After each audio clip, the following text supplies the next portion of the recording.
Hi, welcome to the Green Schoolyard Lecture Series. My name is Lauren McKenna, and I am supported today by other Green Schoolyards America staff, including Allison Torres and Jonathan Okate. And my apologies, also our founder, Sharon Dinks. Today we'll have a short intro from us, then our guest presentation, and some Q&A time. This series is a part of the National Schoolyard Forest System, whose goal is to increase tree canopy and shade students from extreme heat. California in the US is the first state. However, we're also moving forward with efforts in Nevada and New Mexico. And many of you I know have already started the school year, and we've already had some very hot days, depending where you are in the country, or inclement weather. And this is just a reminder of how climate change impacts us in very real ways. And we do hope that with this initiative, we're offering inspiration, but also practical information for big and small strategies to keep students safe and comfortable. If you are new with us with Green Schoolyards America, you might not yet be familiar with our many free online resource libraries. The National Outdoor Learning Library is full of practical resources for taking learning outdoors year-round, like outdoor classroom management, seating, supplies, shade, lessons. Many of these resources were created by a robust team of volunteers in the early part of the pandemic. And many of these subject area experts have continued to contribute to our library over the years. And many of these resources were created to help schools reopen safely by utilizing outdoor learning. And we know that this continues to be a very important thing. And the National Schoolyard Forest System Library also has lots of resources to support schools and districts as they plan, develop, use, and steward schoolyard forests, including research, the rationale for schoolyard trees, the benefits of schoolyard forests, and much more. Among some of these free online resources are also collections of recorded webinars and lectures. The most recent series, the Schoolyard Forest Design Lecture Series, has many wonderful lectures on how to design, create, and steward schoolyard forests from experts and our own staff. And I highly recommend that folks check out those recorded lectures. In addition to the webinar you're currently at, we invite you to join us for the ongoing Community of Practice for Schoolyard Forests, which is also free and highlights various regional schoolyard forest efforts. Please see our website for recordings of past lectures, also which we recommend you check out, and upcoming dates and topics and how to register. Our next session in this series is next week on Thursday, September 18th, and it will feature folks from Minnesota's School Forest Program, a very well-established, decades-old program, and that should be a wonderful conversation. Okay, so a little about the series that you are at today. The Green Schoolyard Lecture Series is a continuation and expansion of our previous Schoolyard Forest Design Lecture Series, and it will feature subject area experts and our own staff covering a variety of topics related to creating and stewarding high-quality green schoolyards and schoolyard forests. We will typically have these on the first Thursday of each month. I know today's the second Thursday, from 11 a.m. to 12 p.m. Pacific time. Our next session will be October 2nd, and we will hear from some researchers on why California schools are so paved over, what we can do about that. I know there's a lot of information, but everything's on our website. You can see all of these lectures, past and present, on our events page, and you'll see a resource tab with drop downs for those two online libraries. Okay, so for today's lecture, biodiverse school grounds that promote outdoor learning and play. Our guest today is Mary Jackson, and she'll share a bit about school-based programs and how they can engage school students in assessing, surveying, and making changes to their school grounds for the benefit of nature. She'll also look at how programs help schools deliver high-quality outdoor learning and play, and in and through nature-rich school grounds. I'm going to pass it off to our founder, Sharon Danks, who will share a little more about Mary. Thanks, Lauren. Hi, everybody. Thank you so much for coming today. We are thrilled to be here with my friend and colleague, Mary Jackson, who I first met 25 years ago when I visited the UK to look at school grounds as part of a fellowship. And Mary gave me great advice about places to see and things to do and helped shape my perspective on the field. And we later founded the International School Grounds Alliance together in 2010, 2011. And so we've done much work together over the years and visited many school grounds around the world. And I'm thrilled to have her here today to show us what she and Learning Through Landscapes are doing in the UK. And Mary has a background in both education and landscape architecture and has worked in the school ground sector for over 30 years, mostly with Learning Through Landscapes, the UK's national school grounds charity. As a member of Learning Through Landscapes management team, she shared responsibility in helping plan the charity's strategic development and partnership management, still gets a chance to work directly in schools on a regular basis. And as I mentioned, she's a co-founder of the International School Grounds Alliance and has been fortunate enough to travel the world and learn from others, helping Learning Through Landscapes develop its work across the UK. So thank you so much, Mary, and I'll turn it over to you. Thank you, Sharon. So hopefully I'm now going to be able to share my screen, Lauren. Should that work okay? Yes, and I do want to also remind our audience that we will have Q&A time after Mary's presentation. So if you have questions, please feel free to drop them in the chat and we'll do our best to address them.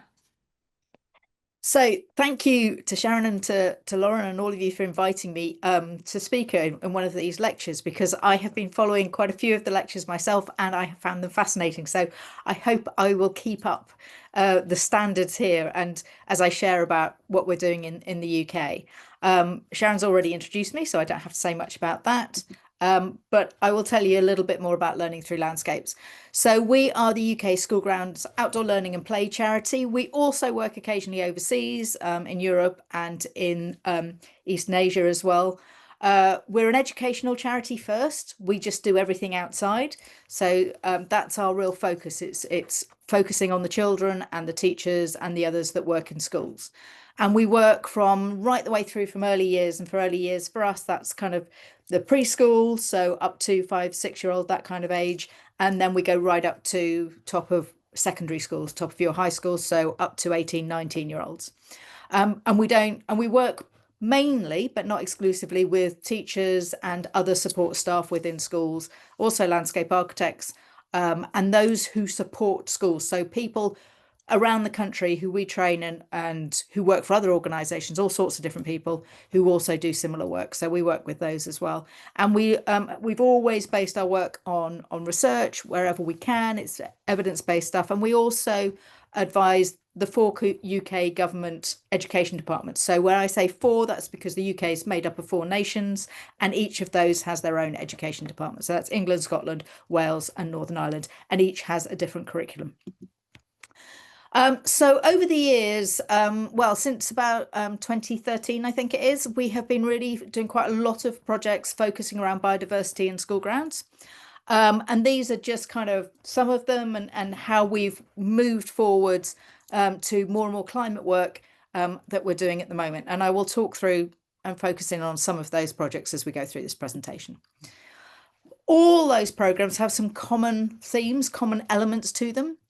So all of them, we start with the pupils going out and finding out what's already there in their school grounds, whether that is how much biodiversity they've got, whether it's what the climate is doing, the impacts on their school grounds. So, and what their school grounds is doing in relation to the climate. So it's always pupils out there finding out what already exists. And I'm talking here specifically about biodiversity and a little bit of climate. There are other things that we do as well. We look at play, we look at all sorts of things, which I will touch on today.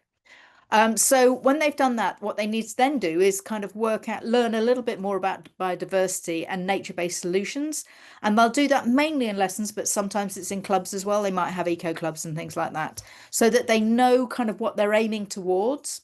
And then they'll do some research to find out what they can change in their own school grounds to improve the biodiversity, to address climate change. And then they'll plan those changes, work with experts to plan those changes, and then they'll make the changes, take part in making those changes to their grounds. And then we'll also make sure that we provide training and resources for the staff so that when they've got these new grounds, they also can make the most of them and how they use them.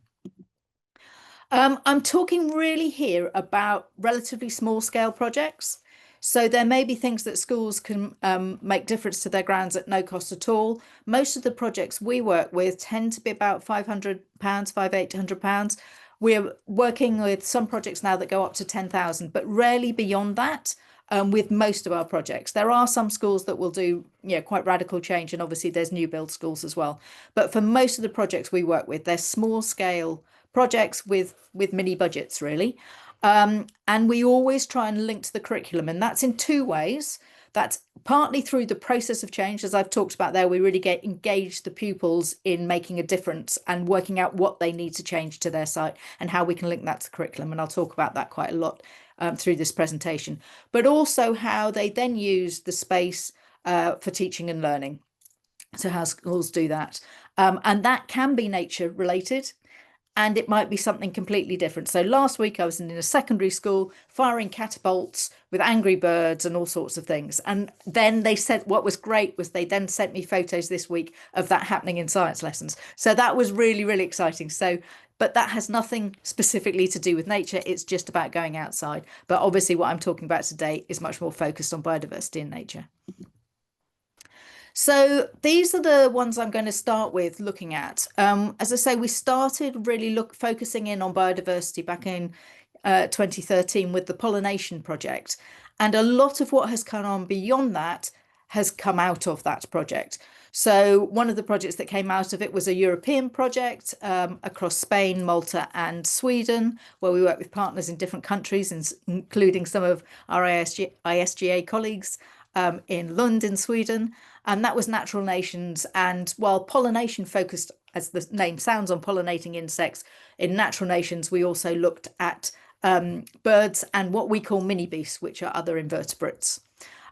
We also ran a project more recently. Yes, it did start in 2020 in the middle of the pandemic. Yes, we were in schools in the September and the autumn of that year, but because we were outside, we were able to do that. So that was really exciting. My School, My Planet took the opportunity then to help schools really get outside and take their learning outdoors, focusing again around biodiversity. And those programs have led on to the current program, which I'm really going to focus on quite a lot, which is the National Education Nature Park. And that is very much based on pollination, as you will see, and the work that LTL does generally. And we are delivery partners in that.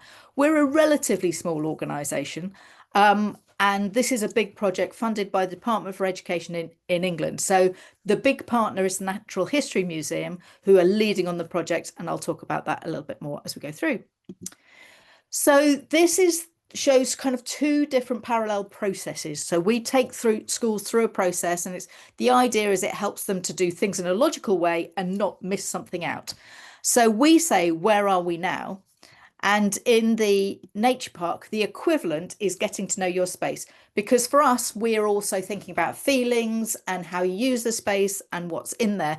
Whereas the nature park is very much focusing on the biodiversity. So it's slightly more kind of focused, I suppose, is the way of putting it. So that's the first step. Where are we now? Second step is, where do we want to be? And in the nature park, we call that identifying opportunities. What could we do? What difference can we make? And then how can we get there is the decision making, problem solving stage of the process, and then making the changes and making it happen very similar.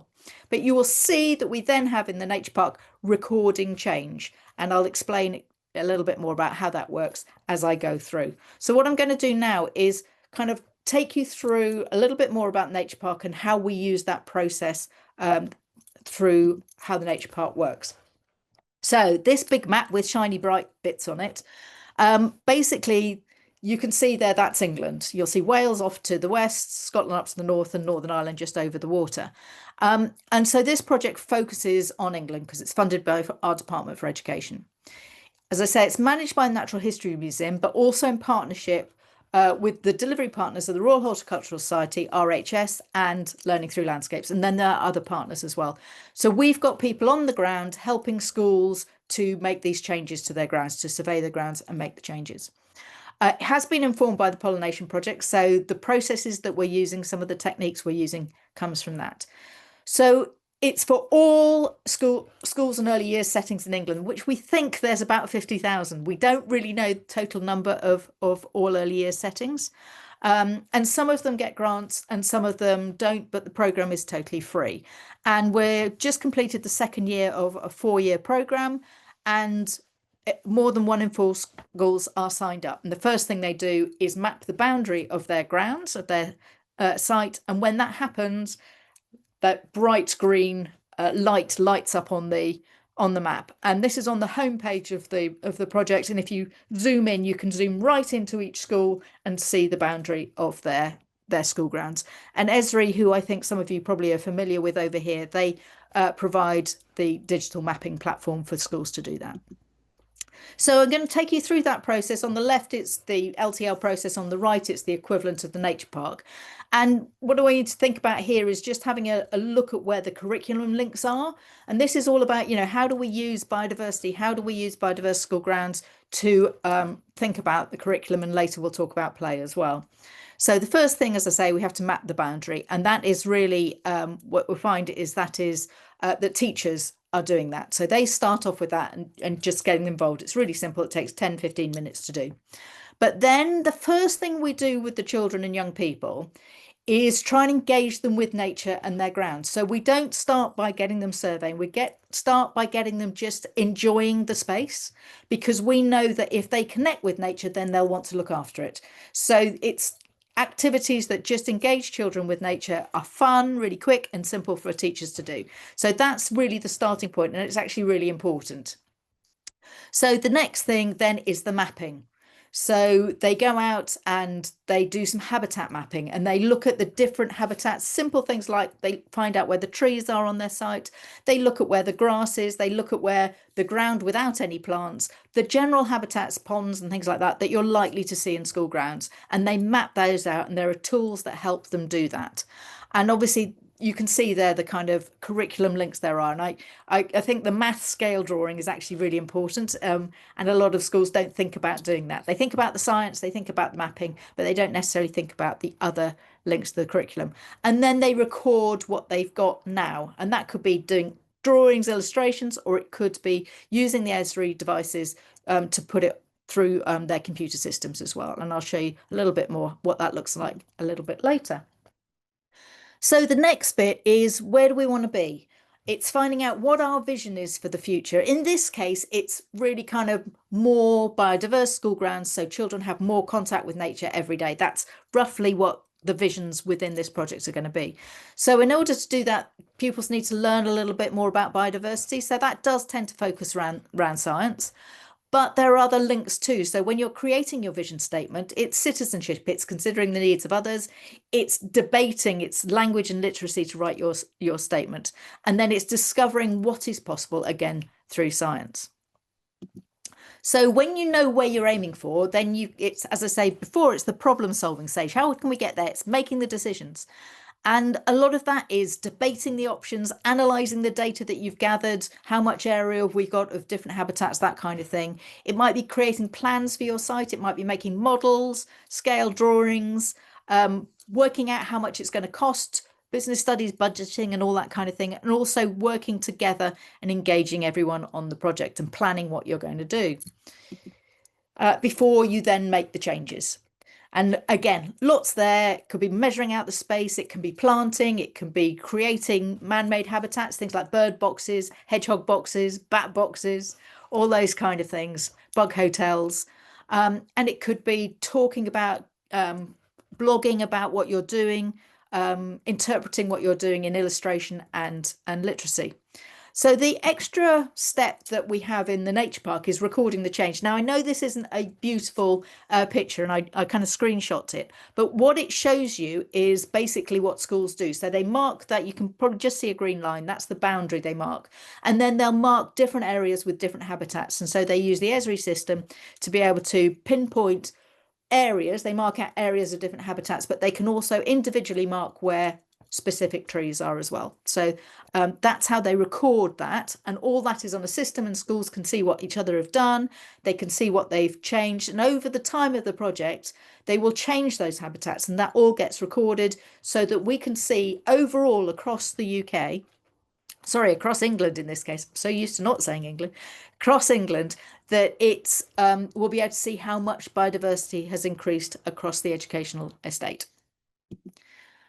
So at the end of that, it's really important to go back to the beginning and go, where are we now? Have we done what we set out to achieve? What are we going to do next? But also to celebrate what has been done. So it's really important that we, say, yeah, we've done something good.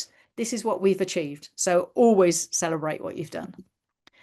So I'm just going to show you now some of those kind of changes that schools are making. In the Nature Park project, some schools are getting up to £10,000. Some schools are not getting anything at all. But this is going to show you a range of things. Some will be slightly more expensive. Some will cost nothing at all. So the first year of the Nature Park, everything was, we were changing from grey to green. And there were two reasons for that. Every school grounds has an area of grey. Not every school grounds has an area of green. So we know that in that first year, everybody could do something. The other thing we also know about grey spaces in school grounds, they are kind of the lowest level of biodiversity. So if we can improve those, we know that's a bonus. Whereas there are other areas that if we did some change, we wouldn't know straight away if we were increasing that biodiversity. Over time, once we've got that baseline recorded, then we can see the change. But in that first year, we hadn't got the baselines recorded before we needed to do something due to the vagaries of the funding. So these are things we were encouraging schools to do on their grey areas: pools of water, waves of grass. I think it's buffets of flowers. I don't know. But anyway, areas of, rings of flowers, shades of trees, cascade of green lawns, and catching every raindrop. And what we have here are some rain gardens here. So the water is being collected by the drain pipes and fed into these planters, which will have reservoirs at the bottom, so that it captures the water when it rains, which, as normally it does a lot in the UK. It hasn't much this year until this month, and now it is raining quite a lot. So what other things can they do that are really low cost and simple to do, but are going to increase biodiversity? And you'll see there, I've also kind of just put in the kind of curriculum links that go with those changes too. So fruit and vegetables, growing herbs, anything that goes into pots and planters, great for pollinators, not expensive to do. Any school grounds can do it. And it just adds to the biodiversity of the site by encouraging other wildlife to come into your school grounds. Adding water is always a great thing. You probably won't remember, but at the beginning of this slide, I had in just a tray of water that some schools are putting in just to give little reservoirs of water to animals and insects and things that are struggling, especially in times of drought. So that's very, very easy to do. Now, something like this is much more significant. This is a school that I know Julie Mountain is listening, because I saw her name coming up before, and she has worked very much at this school who've created this pond. Julie is another member of the ISGA here in the UK. And this is a school she's worked at a lot. They have a lovely pond, fantastic dipping platform, and a super space to gather pupils together. And a fairly good number of schools have been creating ponds as part of the Nature Park. And you can see there all the curriculum links, or some of the curriculum links, I should say, that link really well to ponds and adding water. Grassland is one that in some areas, all you need to do is stop mowing. We certainly have our school grounds tend to be mown within an inch of their life, partly because they need to be there for sport. And I'm an ex-PE teacher, so I approve of that. But often what happens is every inch of the school grounds is mown to an inch of its life, rather than just the areas that are needed for sport. So one of the things you can do is just let some of the grass grow. And that will be good for different wildlife, for their habitats and food sources, and just for cover. So that is just one thing you can do, and look at how much more biodiverse that is. Obviously, you can sow meadow seeds and plants and things as well, but just allowing the grass to grow is probably the easiest thing you can do. Trees and shrubs, really important, and it's really important to think about where they're going in your site as well. So we don't have many native trees in the UK. We only have 32. California has 95. So we are very nature depleted in the UK. All sorts of reasons that I won't go into, but trees are one thing that we are considering here and are really important. And Sharon, obviously in the forest system, they're particularly important. So like in California, when we think of school grounds, we think of all the trees around the edges, but we think of all the pupils in the middle. So like you, the shade is not necessarily in the right place. The other thing to think about, though, is we want the children and young people to be in amongst those trees. We want them to see how they're growing. We want them to be put underneath that environment once they're grown. So planting very close together is not necessarily the best thing for a school. Might be in a small area, but generally we want pupils to get in there. And if they're planted too closely together, they can't really access them and learn about them and see about them and feel about them. You need to think about proximity to buildings and things like that as well, but there's a lot more you can think about. And then species choice, native or exotic. Now, as I say, we don't have that many different tree species in UK in general.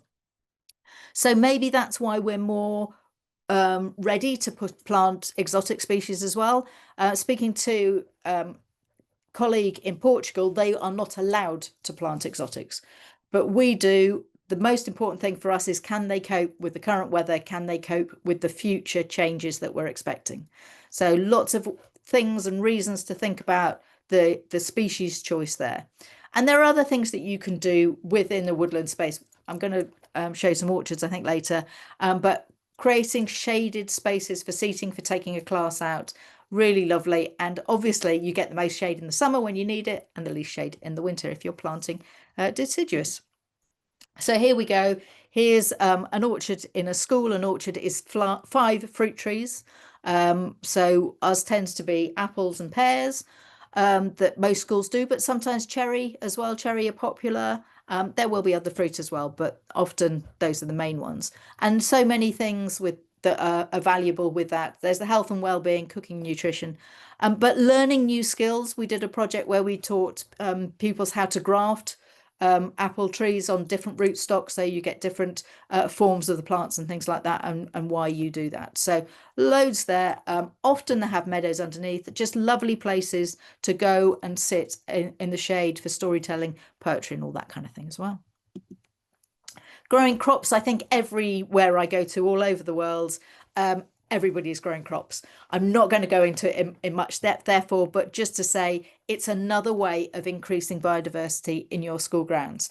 And obviously there'll be a rotation on that for most crops. So you will see different things in different years, and you can have a look to see which are attracting the most pollinators, for example. Some will need pollinators, some will not. So you'll get different insects and different things that will be attracted to different invertebrates that will be attracted to different plants. We use quite a lot of willow for structures in England and in the UK. Here you can see what a structure looks like when it's fresh and new in the ground, and then what it looks like a few years later. It grows so quickly. Osier is the species that we use, and a lot of schools aren't very good at looking after them, I have to say. So they often let them really grow, but actually they're great fun. You can cut the spars off and plant them straight in the ground, and you've got more willow growing. You can weave them in and out. They're lovely structures to be part of, to be inside that dome with a class in that shaded space, storytelling or something like that. But you do need to think about maintenance. Dead hedges. This was something that I was asked to mention specifically. Dead hedges are something that more places are doing. This is in a school in Hampshire, and basically what they are, they're really simple and cost nothing. Basically, if you're coppicing in particular, it's useful. So you can use the coppice spars to create a parallel row of, as you can see in there, pegs, long pegs as it were, going into the ground. Then you weave some more around, and then you just fill the middle with brash. So kind of dead leaves, dead twigs, all sorts of things like that. And they provide spaces for wildlife and habitat, and they will break down and provide food over the years. And then you just put more in. So they're a great resource for kind of when you're kind of clearing out an area, just put it into your dead hedge and it'll make it even better.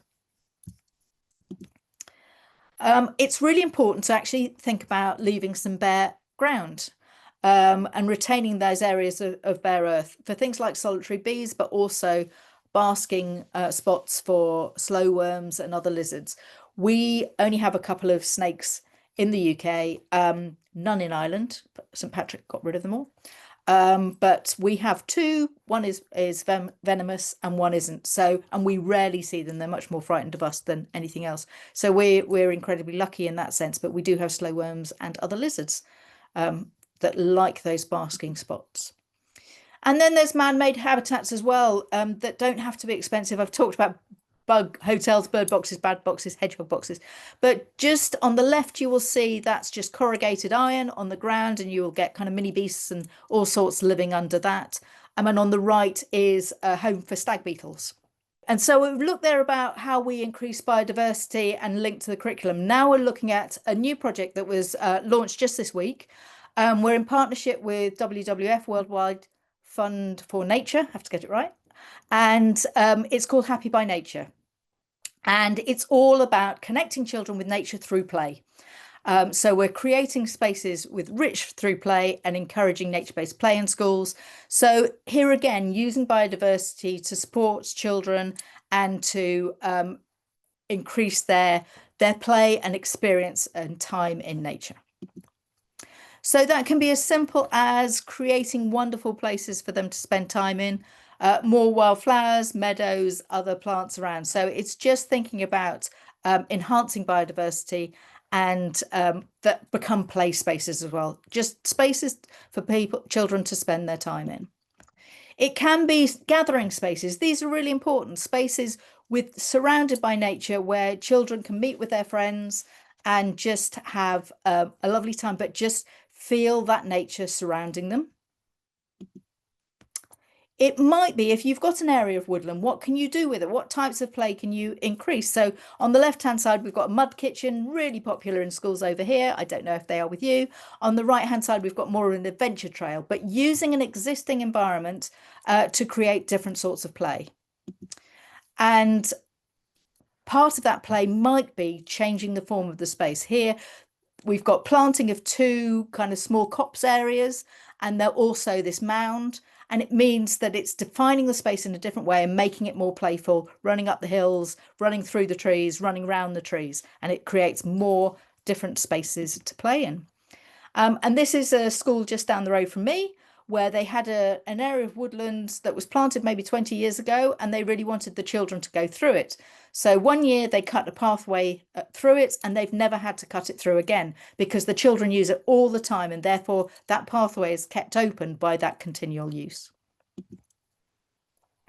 It could be increasing the value of the play in a space by adding natural resources. Making sure there are logs and things like that for den building or small parts to play with. And some of this play will be really active and children running through and having a whale of a time, or it could be this really peaceful, contemplative type of play where we're using small bits of wood, pine cones and things like that. And it was lovely watching these children, really calm environment and playing with it in the middle of nature. It could be providing additional resources. Loose parts are very popular in schools in the UK, and they can be natural, they can be man-made, but it's increasing that access to that natural spaces. So as long as they're enhancing and increasing the play in those natural spaces, that's fine. If they were distracting from it, that wouldn't be what this project is trying to do. That doesn't mean to say can't be done, but it's not part of what this project will be. And another thing we're looking at as well is providing suitable clothing for children in the settings. So yes, it does rain a lot in the UK. This is a picture of some children in Scotland, and just being outside in the rain and not just coming inside because it's raining, and being outside and enjoying being outside in the rain and the feeling of the rain, and the usual phrase that I'm sure a lot of you have heard, no such thing as bad weather, just inappropriate clothing. So let's get children dressed in the right clothing.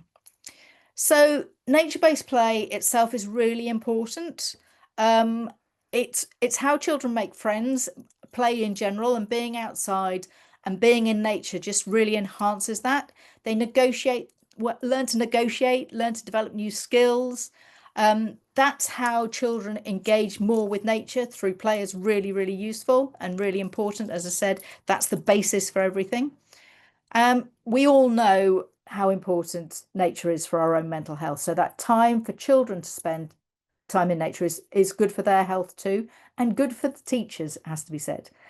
And in a natural environment, children will really start to learn how to manage risk, because there are no everything is a bit uneven, a bit haphazard. So they have to work out how they respond to that and manage those different risks that they're going to come across in a natural environment.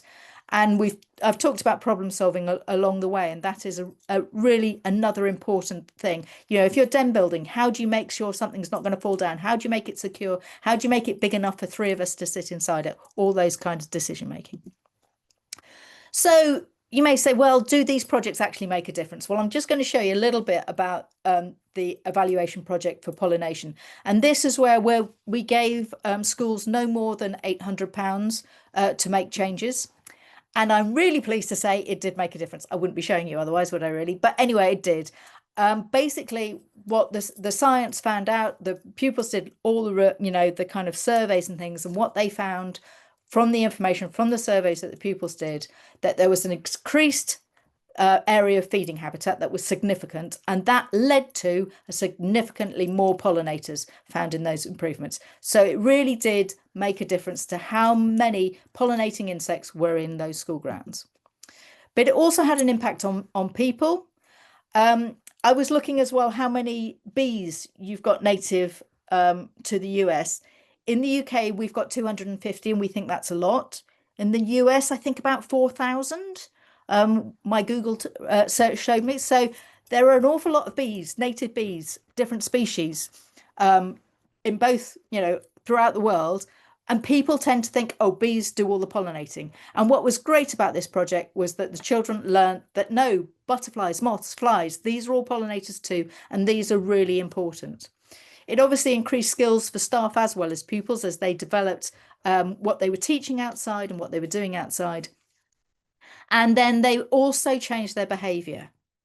I'm going to read this. I'll be kinder to bees, because once you realise how important bees and stuff are, you actually start to take more care of them. And it had also had an impact on attendance in school. But I'm just going to leave the next slide up, which is a comment from a teacher. And then I'll just give a moment for you to read that.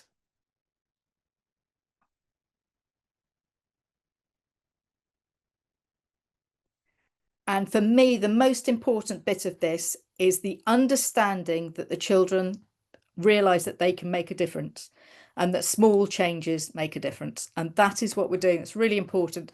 Small changes really matter. And then pupils feel empowered to do something small, then they can do something larger. And it also has helps to address eco-anxiety and issues like that as well.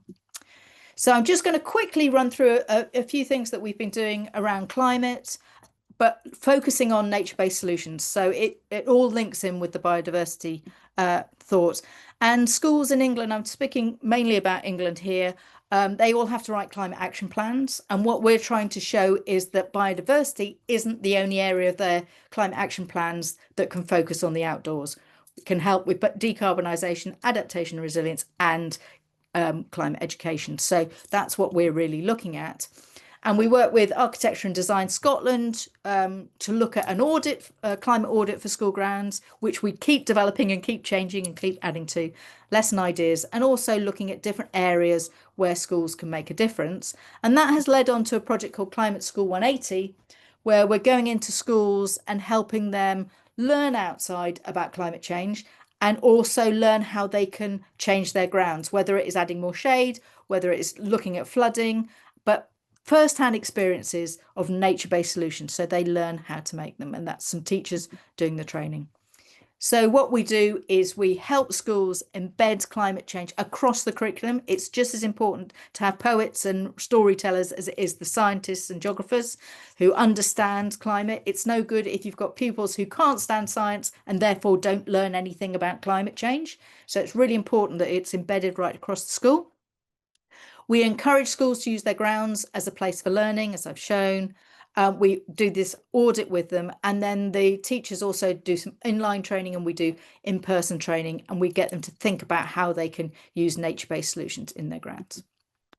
So just a few examples of what those might look like. So temperature management could be a small little hut, or it could be something big, as well as obviously tree planting. Now, this one is, there is a third image to this. This is looking at biodiversity. So this was on the pollination project.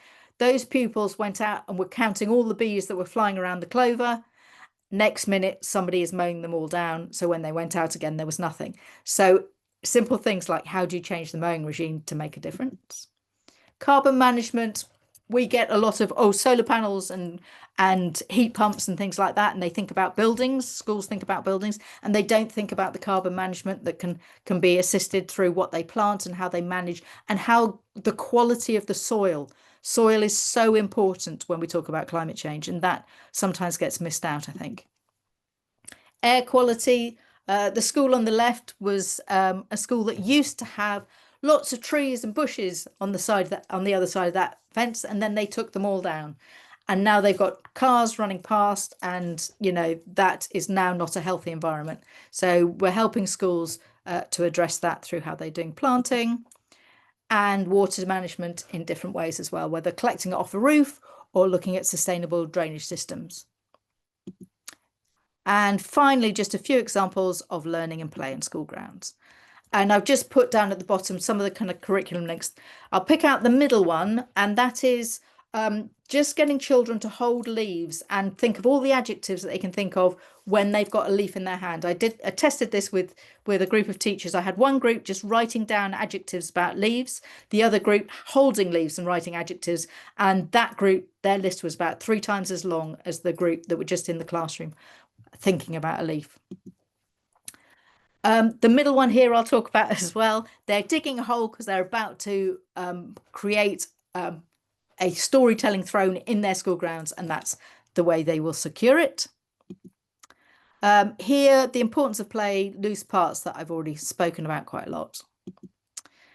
And the joy of play, whatever the weather, whether it's bright sunshine and you're running through the trees, or whether you're having great fun in the wind, in the rain, in the sand. So just to conclude, why is biodiversity so important in school grounds? Well, in the UK, we have 61,000 hectares of school grounds, just over.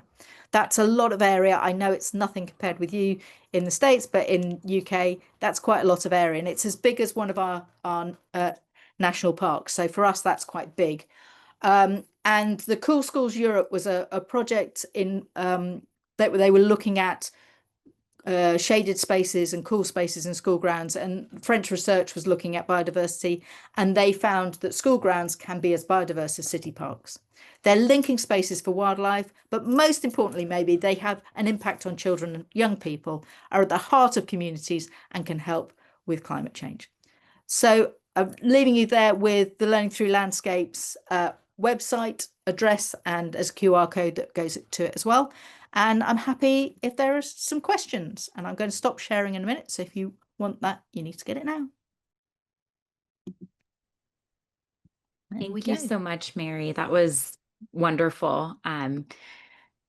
So many wonderful examples and images, really inspiring. I'll drop your link to your website in the chat so folks have it there too. Yeah, so a few questions I see here. I do have some of my own questions, but which maybe can get us started. I think one question that I was seeing other people from home, from California, talking about is just how to translate this to some of our own rules and regulations and codes and things like that. Um, I I'm curious about how you work with school staff and facilities who are doing just like their normal, they've got a routine, a way of doing things, and how to make changes, such as you're talking about the mowing regime, like letting the grass grow, or uh, planting different kinds of pathways and things like that. Um, what sort of things have come up in those conversations, and how did you navigate them to successfully get to where you Well, think the school should be? Well, you saw from the fact that they were mowing down that grass that it's definitely not perfect in any way at all. It varies from different schools because we have different ways school grounds are managed. A lot of our primary schools, they will have a caretaker or a grounds person who is part of the school staff, whereas in secondary schools, you may have a contractor coming in, or we have groups of schools together with either within a local authority or what we call a MAT, which is a multi-academy trust, where a number of schools are kind of come under the umbrella and all kind of work together. And they will therefore work in different ways to maintain their grounds. What I think we find is a lot of schools, if they're wanting to do something specific, will say, okay, we'll look after this bit ourselves. That sometimes happens. The ideal is for the ground staff to be in those conversations from the start so that they understand. And one of the resources that we have produced to help schools with that, when we were on the pollination project, I'm trying to think if I've got one lying around here, but you won't be able to see it properly anyway. Called the Pollination Maintenance Guide. It's on our website if you want to try and find it. But what it did was it showed what the different operations were at different times of year, different maintenance operations, and who could do it, whether it could be pupils or volunteers or whether it needed to be a professional.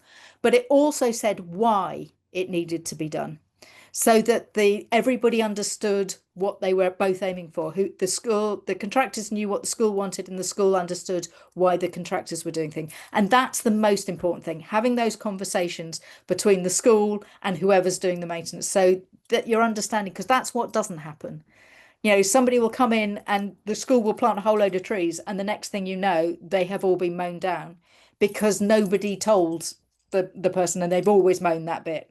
And so we do still have problems, and it's definitely not perfect at all, but it's having those conversations across those different groups of people that really makes a difference. Yeah, it seems like a lot of these issues come from just miscommunication, like typical Yes. human communication. Yeah. Which sort of relates to someone just added a question about fears around water, and balancing just the reality of that with the benefits. And I would say that that applies to lots of other things. We're very risk averse here in the US, and very liability averse and things You are like that. known, I have to say, it is something that you probably are known for, but I think we are like that. We can be like that too. We at LTL always recommend a risk benefit approach. So it's really important to think that you look at what are the benefits of what you are doing in comparison with the risks. And if it's a small school grounds generally are really safe places. They're generally very, very safe places. And they are designed, to be safe. But it's important that children learn how to look after themselves and how to manage and assess risk. And if they aren't exposed to any risk, they won't know how to do that. So when they're very small, yeah, you take much more care of them because they can't make those judgments yet. So you are more careful, you're more mindful, and you don't put things in their way. But as they grow, they need to be exposed, as it were, to those greater risks, and to be able to make those judgments. When it's dangerous is when you can't see what the risk is, when it's a hidden risk. But if you can see it, then it's better. Schools in the UK, most that have ponds will have fencing around, and children are only allowed in when adults are with them. There are some schools I've seen that don't, but most will. But they have to do a risk assessment, and as I say, we would put in that benefit, because the most dangerous thing most children do each day in a school day is they're travelling to school. That's generally the most dangerous thing they're going to do. But we believe that getting in a car or walking along the street is getting to school is more important than those risks they're going to have. And so it's that balance. And we make decisions like that all the time. And it's just getting a bit of perspective on it, really, I suppose, is the thing to say. Yeah, that perspective is really important. And Mary Sharon wants to say something, I think. Oh, Mary, yes. can you just add Go a bit ahead. about the key phrase in the declaration on the benefits of risk in ISGA? Yeah, there is. If you want to know more about it, if you go to the International School Grounds Alliance website, there is a declaration on risk, and it's got loads of research as well about why risk is important for children. And it's really says that school grounds, and this is what Sharon wants me to say, now I realize it, school grounds should be as safe as necessary, not as safe as possible. There you go. Thanks. And I do want to say that we will have a colleague joining us, I believe, in November from British Columbia, who will talk a little more about risk and play and healthy risk. So we'll continue this conversation at future webinars. So sort of going to some of the logistics of wildlife habitat. Someone was asking about composting on school grounds, and I want to couple that question with if there's anything more you want to share about the dead hedges, and if there's any overlap there. I mean, in that if you create a dead hedge, you will have natural composting because they'll be breaking down of the materials as you go down. You wouldn't necessarily put compost in that way, but material will break down in a dead hedge. So the outside of it gives you structure, but the inside of it is any basically dead vegetation that can go in. So it will break down, and that's great because you just top it up next year. I mean, we have a lot of schools do a lot of composting. Some are probably better than others. I mean, I know I've seen composting over your side of the pond as well. Yeah, very effective, and it obviously helps financially as well because you're improving the soil. And as I say, that is one of the most important things when we're thinking about climate change, the quality of the soil, and it can help, but it can also be badly managed as well. And there are so many different systems. I think it's hard to kind of pick on one system. There's hot composting, there's cold composting, and there's all sorts of different systems. But yeah, just encourage people to do it. Is there anything to share about like a smaller operation versus a larger school regarding composting? And at what point would, say, other staff or facilities, or we would say, or our school district would need to get involved? That is a question I probably don't really know the answer to, I have to say. We have a lot of schools that will have one or two compost bins, and they usually, more often than not, will be primary schools rather than secondary schools in reality. And so they will tend to be the smaller schools. We have a lot of local authorities do composting here. So what might happen is that a school that's got a contractor in, they may take stuff off site and it will go into that larger local authority composting system. I've not seen I'm trying to think if I've seen any large composting facilities within a school, and I can't think that I really have. They tend to be, around your growing area that is going to feed then into your growing area as well. Yeah, that all makes sense. Maybe one last question to wrap us up. Some folks were asking a little bit about the willow and being deer resistant. That's such a common thing in so many places around the world. Yeah. Well, the advantage of willow is you chop it down and it'll spring back out to life, and that is one of the kind of features of willow, I suppose.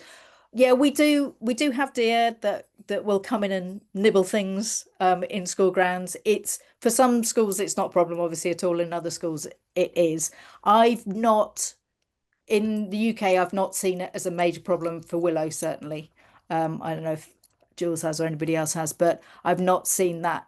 I've seen it for, them coming in and eating some of the radishes or whatever, that kind of thing, some of the vegetables, but I've not personally seen it as a major problem over here.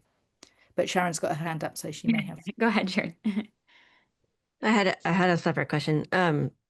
That I was wondering if you, Mary, or if anyone in the audience has heard of any school districts or municipal school authorities that have done planning for their grounds across the entire school districts. So like, as a city planner by training, I look at the maps that cities have where they're planning for wildlife habitat restoration, and they have gaping holes where all the land is for the schools, and have always wanted to be able to plug back in systematically all of that land into the habitat plans and have it support what cities and regions are doing from a wildlife perspective. Do you know, I mean, you're clearly planning across the country, but also do you know of any regional planning processes where that's coordinated and with lists and where schools can come? Not in that way. I don't think, as far as new build is concerned, we don't have that many new build schools, and I'm talking about retrofit. Yeah. Yeah. yeah, but retrofitting, I don't know of anywhere that is doing that as across a district in the way. There is some work going on in London where they're looking at climate ready schools, but that's the whole thing. So the grounds might get a bit of a look in.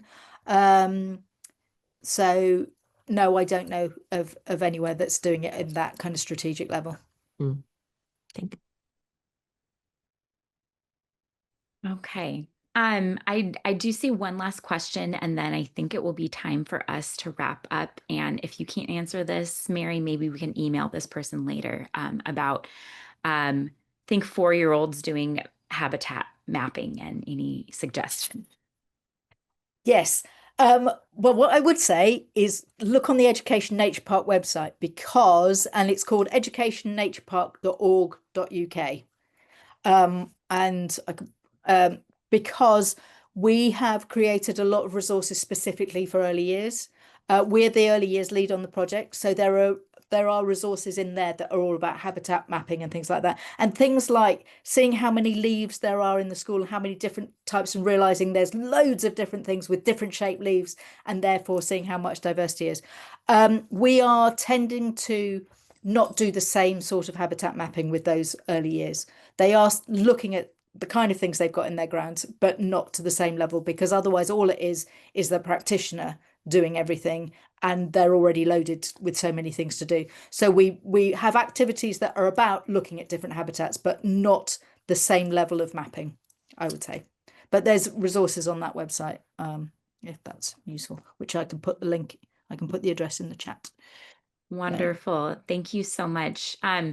Thank you so much, Mary, and also to our other Green Schoolyards America staff and everyone for joining us today. This was a wonderful kickoff to this new series.